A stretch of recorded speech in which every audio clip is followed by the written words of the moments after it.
And a lot of nonprofit founders and CEOs don't really think that this is an opportunity to generate any revenue or find new donors or anything of that nature. Do you Mhm. think that's true, or is that false? Is that short sighted? Yeah, it's absolutely false, and that's actually a good thing that it's false. Hmm. Every opportunity for engagement we have, whether it's in person, whether it's via email, whether it's social media, is another opportunity to tell our personal story, and it's another opportunity for these incredible nonprofits to tell their story. And I think the big thing to remember here is every time we get a chance to tell our story, especially in the nonprofit world, we're moving somebody who's familiar with our organization almost through a customer life cycle. I hate to use the word customer when we're talking about nonprofits, but they are Hmm. some of our toughest customers because they're trusting our nonprofit clients with their financial resources, and they're trusting too that the nonprofit will hit the right beneficiaries, do the good work, and that everything's going Hmm. to be to the donor's intent.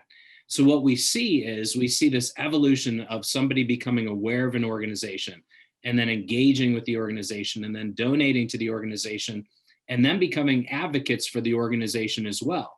And that Hmm. life cycle will repeat itself throughout the duration of somebody being familiar with a nonprofit. So if somebody is not looking at digital marketing and really marketing in general, keeping in mind all those key aspects, they're going to miss really a core piece of telling their story to the world and expanding their organization.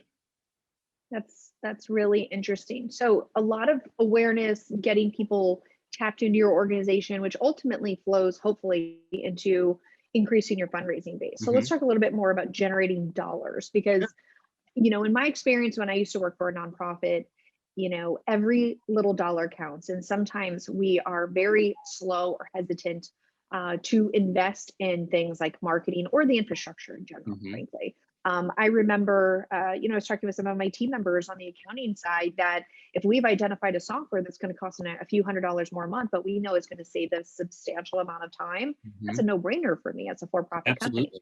As a nonprofit that had a set budget, if I went to my CEO at the time and said, "Hey, I found this software, it's $300 a month, but it's going to save me quite a bit of time," I very likely would have been told, "No, that's not in the budget," even though it's costing the organization more money.